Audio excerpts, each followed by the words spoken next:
There are many cases where you would design a block and you're going to use that block, the same formatting, the same content on each and every page. And in the future, when you make maybe any changes to it, you want it to reflect across your site. That is done within the builder by activating the global block feature for a specific block. I have a contact us page here, which I want to appear on each and every page throughout my site. First thing I will do is to make it a global block. Go to the block settings all the way to the left and select Make it Global. This will turn it now into a global block. It gives us this condition page, but let's close this one for a while so we first can see what has happened here.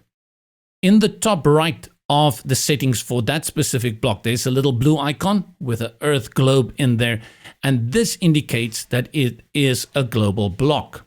Now the global block can be found also from the block manager. If you go there and you select global blocks, you will see here I have a few that I've already created, as well as this one that is a global block.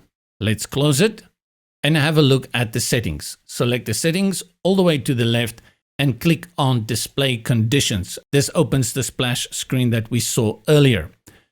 What this conditions will do is to allow us where this will appear, and this is a pro feature. Currently, it is included to appear only on the home page. It will not appear on any other page unless we add it to those pages, and then it will appear there. But from this conditions setup, we can actually give the global block instructions as to where we want it to appear. So we can include it on this page, or we can add another page, and let's say we want it to be on our About Us page. And we can add another one that's going to be on our gallery page, because the last page that we have is a RSVP page that already contains this block. So we're not going to add it there.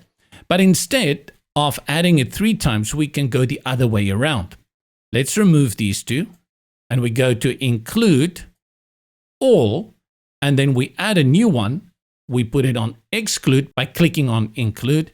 And then we select pages and we say RSVP. Now this global block will appear on all our pages, but it will exclude this specific page.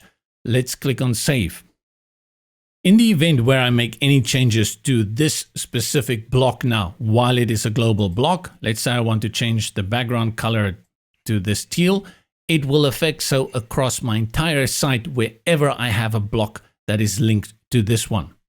Now, what may happen is that on a specific page at one point you decide that I have this global block here, but I want it to be separate from the rest. I want to make changes here that will not affect the others. For that, you have to delink it. Just remember, once you delink it, you cannot bring it back as a global block to sync with the original one. To delink, simply go to the block settings all the way to the left and untoggle, make it global. Our little icon will appear, and now it's just a good old common block which you can make any changes to, and it will not affect the other synced global blocks. Where global blocks truly become very powerful is when we are working with headers and footers. I have a header here at the top, and you can see that I have already assigned it as a global block.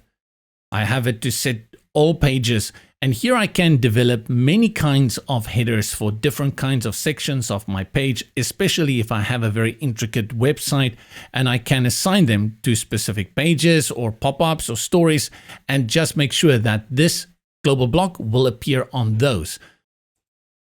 The same for my footer. When I go to the bottom, I can put my footer, make it a global block, and then select on which pages I want to include it. Currently only on my home page, but I want to set this to all pages, save it, and that is the power of a global block.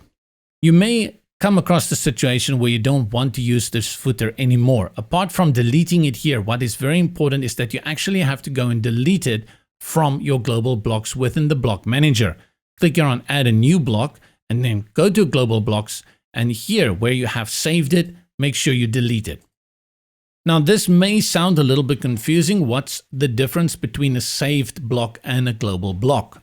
Now, a saved block is a template that you save to use later on, a gallery layout that you've liked, like this one, and you want to use it again in the future, but you're definitely going to use different images and you do not want these two to be synced. Whereas when it comes to global blocks, you really want them to be synced. Think maybe like testimonials that you want to use across your website. And when you make a change to one of those testimonials, you want it to also change on all the other pages where you have used that testimonial block. Same for other things like coupons and discounts that you give away. Very easy to set up the global block, make that change one time, and it will affect across your entire website.